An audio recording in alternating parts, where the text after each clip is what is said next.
Hi, welcome to Foundation Stone's tour of the new Masada excavations. I'm Barney Levi Sullivan. I'm being filmed by David Willner. And this is Masada. We're on the west side. This is the Roman attack ramp where they penetrated into Masada. We're going to go up on the top and see where Tel Aviv University with Dr. Guy Stiebel is excavating and learn about a whole new view of Masada.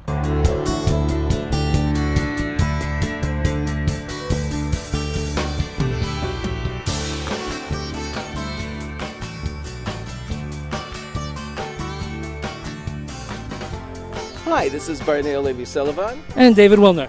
And we're here with Dr. Guy Stiebel of Tel Aviv University. Where are we, Guy? I think I'm a new site by the name of Masada. And Masada. And now, I was here 20 years ago, and people did bar mitzvahs in Masada. You're here as an archaeologist. I thought Masada was like a fin. We got the story, we got the movie. What is there to find here? Actually, I was here 20 years ago when I started my career here at Masada, excavating it, together with the late Professor Ehud Netzer. In a way, looking back 2 decades, we only started. Yes, we know the architecture, yes, we know the pottery, we do know about the material culture, we have the cooking pots, we've got the coins. But the prospect, the possibility now to reconstruct life, to know the intimate knowledge of the individual, the people, is something that we are after. I think Masada is very famous for the end, the ending episode, and I do apologize for the spoiler. It was a bad ending.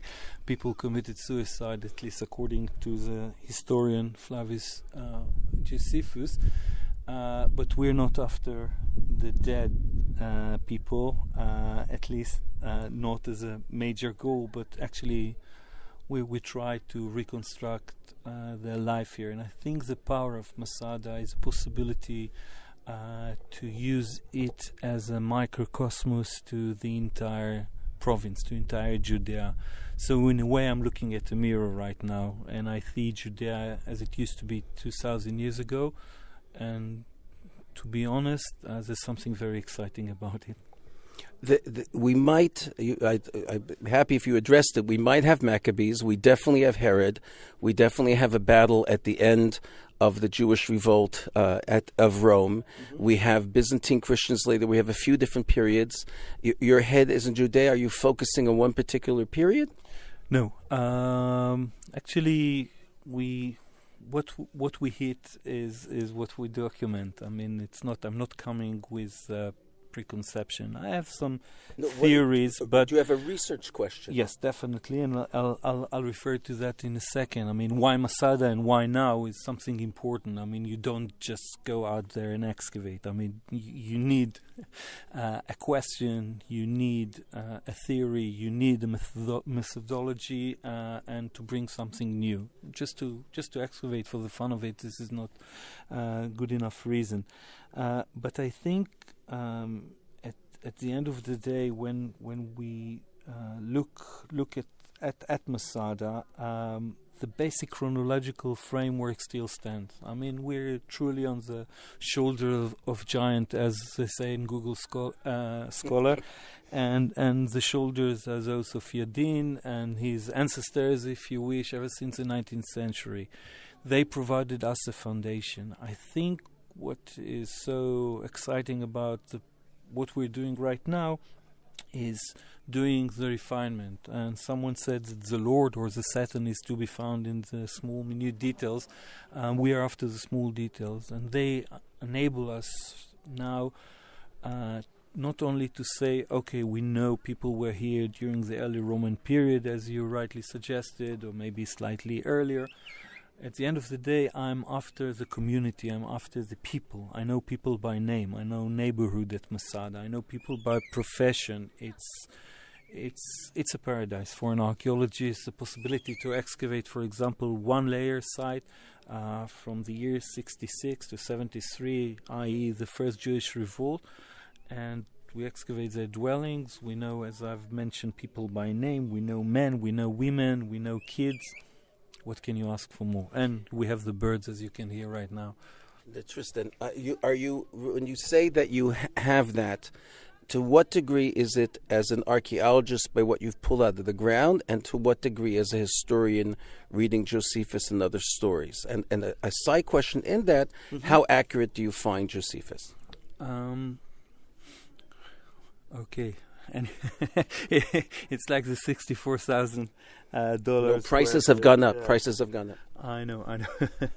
We're in Bitcoins right now. Anyway, but I think as student of the past, whether I'm wearing now the hat of an archaeologist or as an historian, doesn't matter. We should use all the spectrum of color that we have in our palette, i.e. we need to use every tool, from historical accounts, again critically, all the way to DNA and microarchaeology and soil sampling, and we'll address that because you witnessed today the first hit of the pickaxe in what might turn out to be a garden of King Herod the Great, and this is just one example. So I use everything that I may harness, all the tools, all the technology, in an attempt to reconstruct the past. The advantage here is that not only that we have perfectly preserved archaeological remains, we also have an historical account. I mean, and again, what else can you? I mean, can you what ask more for? could you ask for? Yeah. So I'm using Josephus as a source. I use it carefully, critically, but we have to be honest about it. In the past, he was condemned to cross line, to someone called him a traitor. 5 years ago, a book was published, The Traitor from Jerusalem, which I think is I'll try to be polite, but it's a ridiculous title. He gave us the gift. He gave us his narration in a way, and I'm putting now the hat of a scientist aside, but if you try to read beyond the word, in between the lines, so to speak, you feel his sense as if he's the last Jew on earth. He needs to he has to give the record. Exactly, to set a sort of a tombstone to this glorious nation that he saw it in one of its darkest moments. He saw Jerusalem being destroyed. He saw the temple as a priest. He saw the temple in fire. He saw several years before that Gamla Falls and Jodapata. He was there, and for us, the fact that he provided us with his insight are extremely important. He was not objective. No one is objective, and there is not a single objective history. However, normally history is being written by the victorious side, and Very this unique. is so special, exactly, so unique that we have the Jewish side. Yes, one side of 50 Shades of Grey within Jerusalem or within Judea back then, but this is why it's so important. Objective, no. But again, even if you live in Israel today, so if you open a newspaper from that side or another, you seem to know where you are. The same go to the media, and I think we, according to Oxford Dictionary, we have alternative facts right now as being part of the game, and it is for us to decide and to sift through not only the soil but also through the word, the ancient words, and examine them critically. And this is what's so special here. Whether I find him accurate at the end of the day, yes. At the end of the day, yes.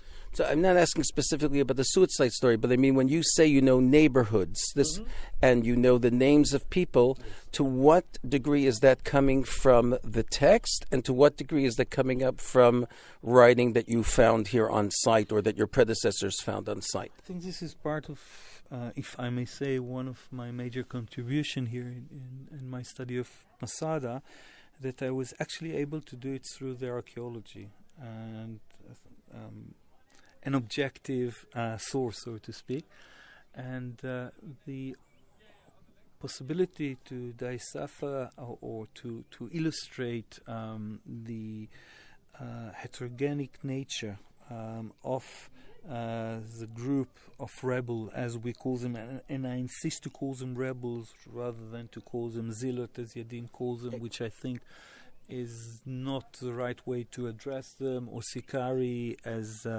Josephus referred to them. Through archaeology, we were able, through text, through material culture, to demonstrate that we have here several groups.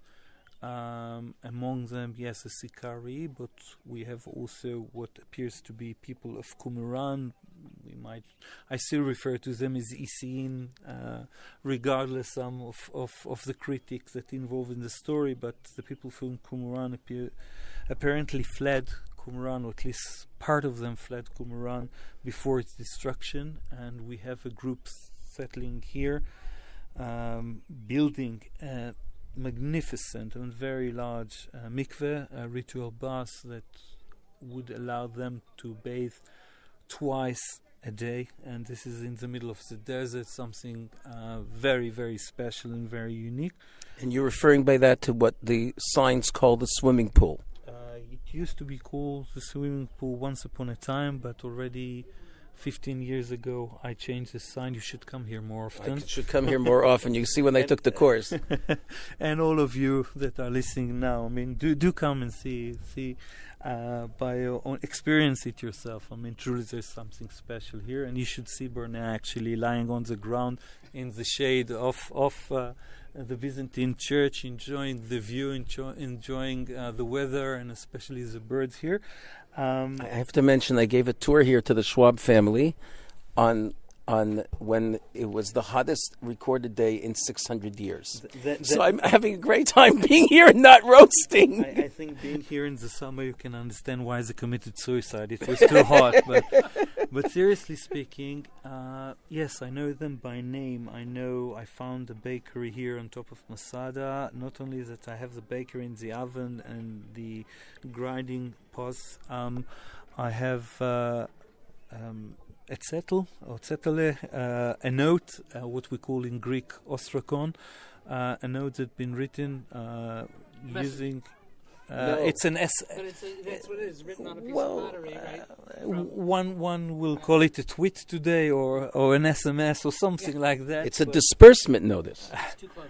And what we have here is truly a message from the past. It was written by the baker of Masada. He identified himself as a Hanachtom, which is a synonym to Ha'ofeh, and he's identifying himself as Yehosef, which is equivalent to Josephus, the baker, and he's even noting what type of bread he baked, and he's writing, and this is what made me a sort of it gave me a sort of a shiver. What language was it written in?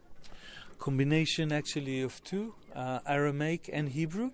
When he referred to himself and to whom he was writing it, he addressed in Hebrew, and then he transferred into the Franco-Lingua into Aramaic, referring to the first archaeological evidence for hafrashat challah, for the separation of the dough.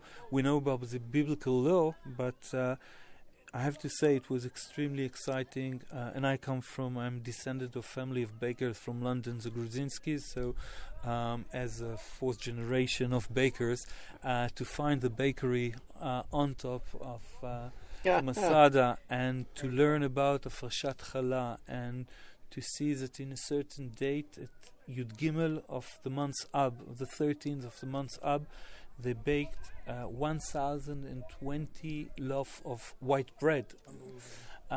So it's tremendous, and the fact that both my three kids, of course the most gifted kids on earth, are able to read. You laughed, but I'm serious about it. But the fact that they can read the Hebrew that was written here 2,000 years ago, and again leave all the big words, the myths, rights on the country. I mean, this is truly nonsense. At the end of the day, this thread that you can see the continuation, and the fact that kids today can read Hebrew that was written 2,000 years ago is emotional. And again, I'm not speaking now as a scientist, I'm not speaking as an archaeologist, but as a human being. There are kids today who can't read Shakespeare. And that's only a few hundred years ago. The fact that kids today can read something from 2,000 years ago, it's off the charts. Well, first I want to say we may have a shidduch because my 9-year-old granddaughter is now number 1 in tennis in the country. So maybe she needs somebody, that... But Mayor Bendov... Let them decide. Please. Yes. But Mayor Bendov told us that he was taking a course and was digging because he had to get his degree in Hebrew U. And then they found a parchment of tefillin, which he was able to read off the label. And that's what hooked him, that we can still read it again. There's a number of stories like this. It's tremendous. It's really tremendous. It was the same thing for the Dead Sea Scrolls that I've met... a nephew of Professor Sukenik, the father of Yigael Yedin, and he witnessed the scrolls that was brought the 29th of November 1947, and he was there, and he was able to read as a 9-year-old child to read the scrolls. So, yes, it's right. there. That was the one I was thinking. So now back here, what are you looking at? So you feel that you understand the community and you have individuals. You'll be able to put out a map. We have, let's put it this way, we opened 5 areas on top of Masada, and it's going to be an ongoing process. I mean, people ask me why Masada, and some of them refer to the fact that Yedin, in his popular book, mentions that he excavated 97% of Masada. Yeah. It tends to be very trendy to attack Yedin. Not following this route, but I am allowing myself one critical word referring to the fact that I think he was not that great a mathematician. So thank God we have more than 3% left for us. And coming as an academic dig, there is advantage and the privilege. We're not in a rush. We're not hurrying. We're coming here under the auspices for the first time of Tel Aviv University, and this is something new and quite tremendous. And the fact that I have quite a few colleagues like Dafna Langot, who is dealing with archaeobotany, and Dr. Lidar Sapir-Chen, that deal with archaeozoology. So she visited last week, for example, and she could identify a cow on top of Masada, and she could demonstrate that the cow was here alive. I mean, But not by name. Wait, who knows? Should I give you a bum steer? Who knows? Right. But seriously speaking, I mean, the fact Wow. that that the rebel had a cow here, and thereafter slaughtering it, using it, eating it, and so forth, but you can see the entire process. So you can just imagine those refugees fleeing from Jerusalem and the rest of the country coming here. So one of the areas that we're going to excavate is exactly focusing on that period, on the time of the revolt. We could see the head of the walls from the very top, from the topsoil. So you're scraping the ground, and it's like Tony and Dag, I think, in the 70s with golf sweater in Time Tunnel, I think it Yes. was. I grew up on it. It was prime time. Exactly. I grew up on it. I think it's a chronological mark to say how old are we? Yes. Or how young are we? Anyway, so for us it was to travel back in time to the year 73. We just went scraping the ground and we are there. We already have coins from that period of time, from the time of the revolt and so forth, and a cow. And you know what? You did found over 4,000 coins on top of Masada. So we have another coin. But to be able to say that we have a cow, in a way, it's contributing more to our understanding nowadays of the daily life, of the routine of the rebels. So this is one part. The other part is a mysterious building that I came across several years ago in London. I discovered an unknown aerial photograph that was taken by the Royal Air Force, and you could see this building that until 2 weeks ago you couldn't see it. And we went after it, and the first day we made the grade. It was 777 like in Vegas. I mean, you could hear the the jackpot, and basically it's from the Byzantine period, and it's exciting because Yadin expedition, and again this is not a criticism, every expedition has its focus, had less time to focus on the Byzantine period, and we know that this is the southernmost monastery in the Judean desert. Really? We even know the name of the founder by the name of Avdimius, who came here in the 5th century, and for some 200 years they were here. And the fact that in the Judean desert, that according to the fathers of the church, became a flourishing garden. There were several dozens of monasteries like the ones that still exist at Masada and at St. George, not far away from Jericho. The tremendous possibility for us now to come face to face with this community is again very rewarding. If you were to come here in the 5th century, if you were a Byzantine person, what would you have seen here? What was the state of Shimur, of preservation for this site? Actually, I know, because we have a record. Skytopolis, the city of Skytopolis, there was one very famous author who originated in the city by the name of Kyrillis of Skytopolis, and he provided us with a narration of even the daily life and all the who's and who in the 5th and 6th century, and it was translated. Actually, the only people who can read it today, unless you read ancient Greek, are those who know the Hebrew language, because Lea Disegni, our dear colleague from Hebrew University, translated it into Hebrew. So you can read black and white about Avdimius, who came here. He was fed up with his students, something that some of us may sympathize every now and then. And I was joking. He's saying that because I'm his student. But he came here. He actually fled the area not far away from Jerusalem, and he came here with one student. And look behind you, you can see what we call a laura, a true monastery for elderly hermits. And we know that they were here for a longer period of time, because there is another source from the 7th century referring to the fact that there used to be a community of hermits on top of a site by the name of Marda that we identified as Masada. And Marda is a citadel, and again keeping the name, and they refer to the fact that they had a donkey. And the donkey was trained, and not far away from here, several miles towards the seashore, there was a bustan, a garden with plantation and vegetables and fruits. And this Bilam, if you wish, this donkey used to go on its own up and down the trail and use a way, and you to come back, and used to bring the hermits the vegetables and the fruits. And this is what we know about it. Avdimius, by the way, came here and found a water cistern on top of Masada, and next to it he built a chapel.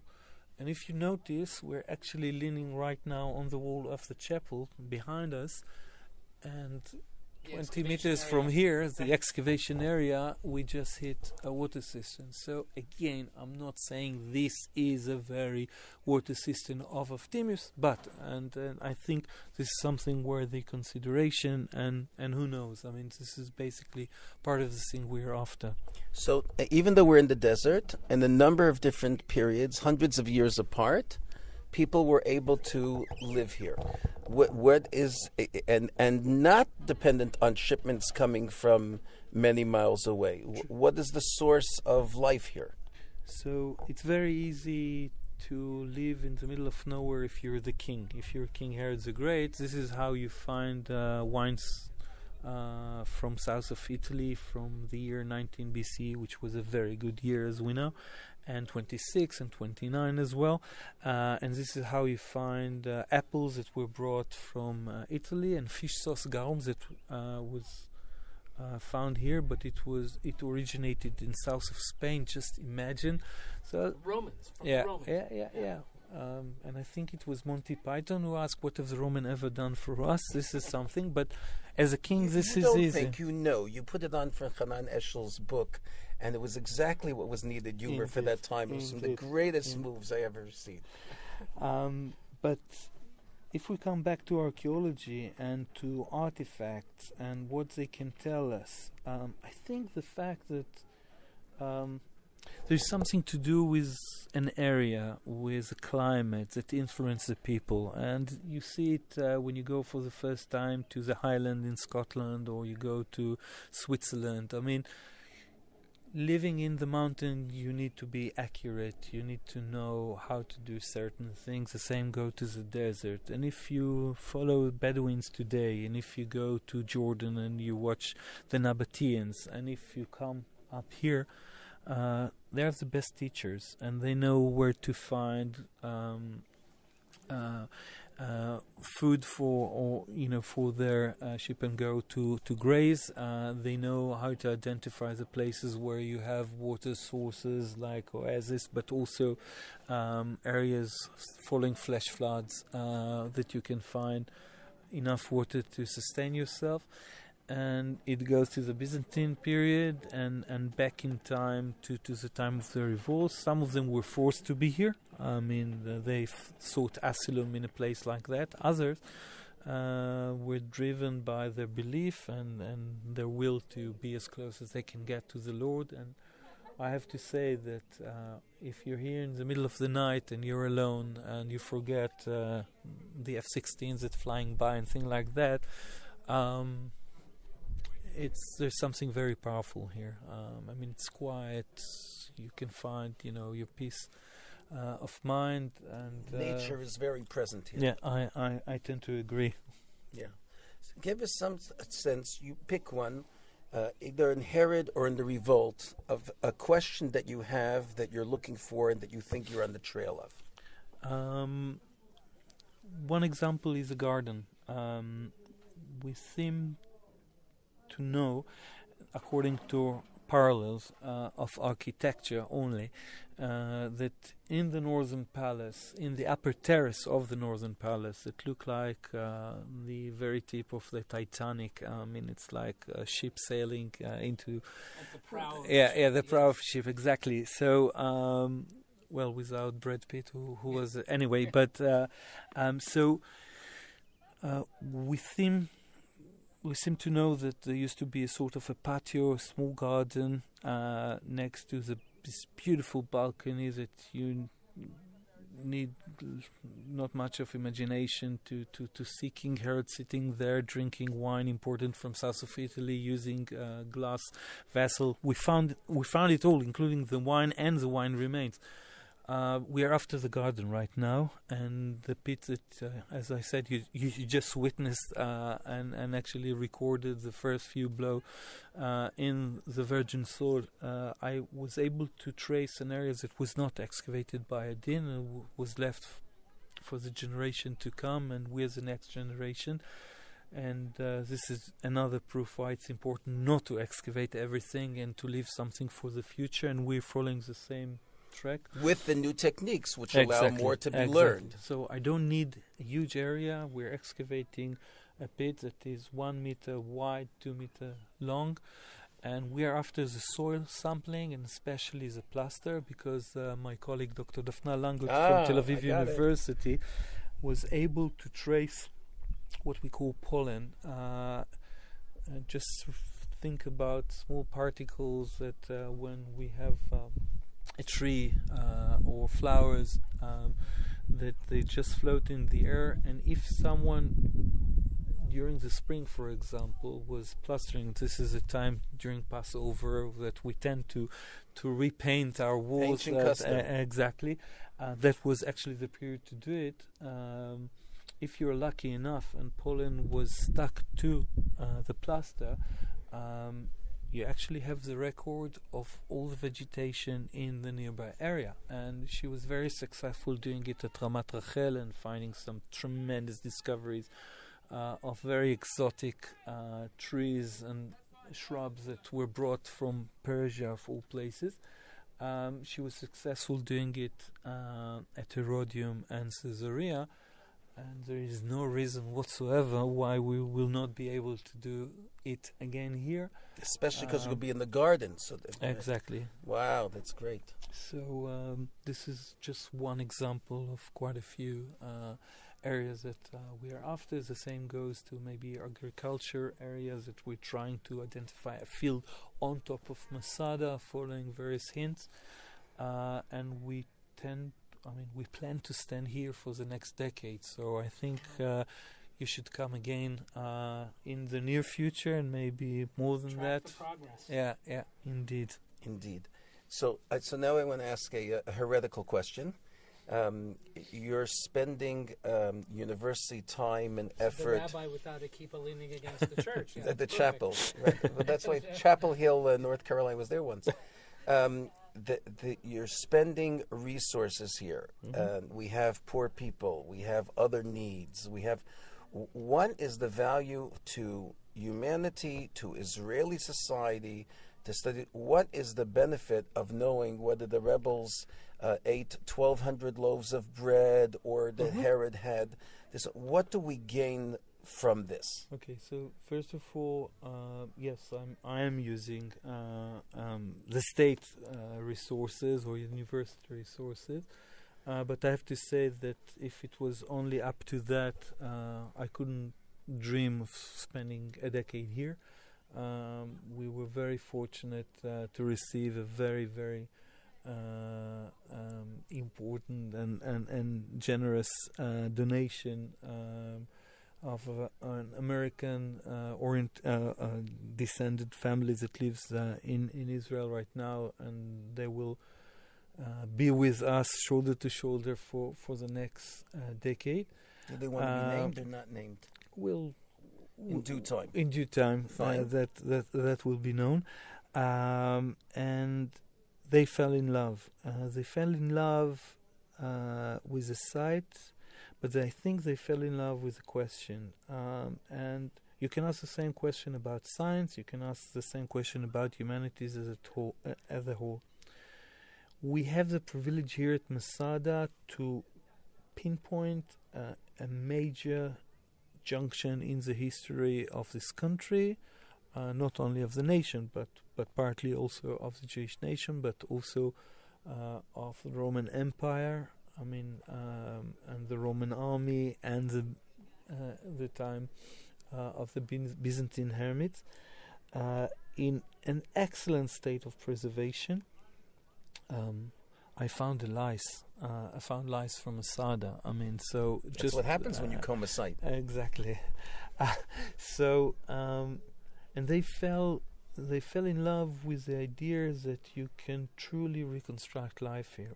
And for me, Masada is setting a mirror to a past that is no longer with us, but I can actually. For me. So for me, the possibility to set a mirror that I not only see the past of Masada, but it's a possibility to reconstruct it to a degree that one, I think, even 2 decades ago could only dream of. We really are able now to know the anatomy of the site. We're really getting to a degree that, as I've mentioned, we know communities, we know people by name, and it sheds light not only at Masada but at entire Judea. I have friends here that from our research benefit of the understanding of the Roman Empire, because the connection of King Herod the Great with Augustus is something very famous. You can see Rome from here. We learn about the economy. I have friends that come to Masada and they could care less about Herod, and they could care less about the rebels, but they're interested with the Roman army, because the best preserved Roman siege system in the entire Roman world is to be found here. I have colleagues that are dealing with trails in the middle of the desert, and the fact that we are now for the first time actually recording all the trail, and you're using high-tech tools with drones, for example, and aerial photograph.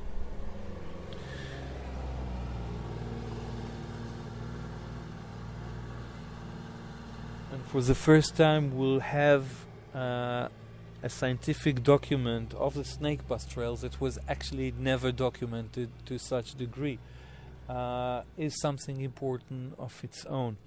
So I think it was one of our leaders, Moshe Dayan, who I will not refer to him being as an archaeologist. I mean, I have a bit of a problem to deal with it, although my grandfather operated him in his injured eye, but it's my fourth cousin. Anyway, so I'm on thin ice here, but as an archaeologist, I should be very.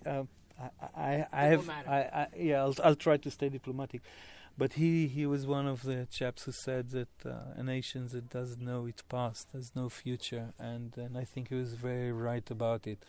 So yes, maybe that's luxuries, but I think that the fact that you see students of Tel Aviv University coming from all walks of life. We have our MA students coming from Australia, from China, from Germany, from Canada, from the US, from the UK, from Brazil, you name it. We have Israeli students coming from all over the country, different ages. Some of them are 50, 60, second career, even third career. Some of them excavated at Masada with expedition of Yedin, just imagine. So you make closures here, but I think that at the end of the day, to see the enthusiasm in their eyes and those small moments that some of them, as already confessed, will cherish for life, that you just unearth something, that a vessel that was lying here for 2,000 years, that you know the name of the owner.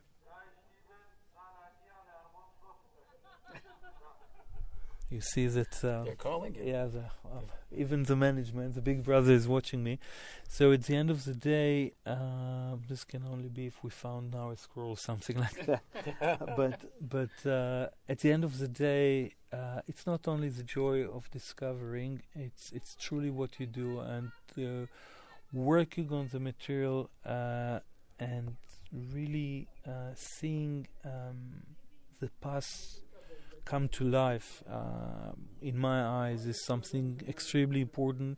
And you just have I was yesterday in TV broadcast on Channel 1 following the end of the program Va'aretz Hayta Tohu Va'Vohu, 15 chapters that ran, and you can see the response of the people. Actually, people anxious to learn about their past, because when you learn again about your past, you learn about yourself. So not everything is a big brother, not everything is reality. People want that, and in a way it's part of our joy, but also our duty to deliver. And I think that by opening new areas in archaeological site like Masada, a national park, there will be more for the visitor to see also at the end of the process. Exactly. At the end of the process, we're giving something back, we're understanding better, we're changing, and the INPA, the Israel National Park authorities, are truly helping us in any way. I mean, it's a true joy to work here, and it's actually an opportunity to thank them for their assistance. I think at the end of the day, everyone is benefiting. So yes, sometimes you can have win-win situation. You know, people like to see a jigsaw puzzle evolve. Mm-hmm. The finished jigsaw puzzle is less interesting, but if they can see it takes shape in front of them, they have an interest that goes beyond. So we're in the first 2 weeks. We're in the third week of the new Masada excavations, which will go on, please God, for 10 years. Indeed. With Dr. Guy Stiebel of Tel Aviv University. Thank you so much for being on the LandMinds Foundation Stone program today on the top of Masada. and I hope the public will learn from him. We invite everybody to come and do what we did and walk up on the west side on the Roman attack ramp, or take the cable car. We may take the cable car, and we may end with the famous slogan of Masada, that we hope that Masada shall not fall again. Shall not fall again. This is Barney Levi Sullivan. And David Willner thanking Guy Stiebel for a wonderful discussion today. Shalom, shalom. Bye-bye.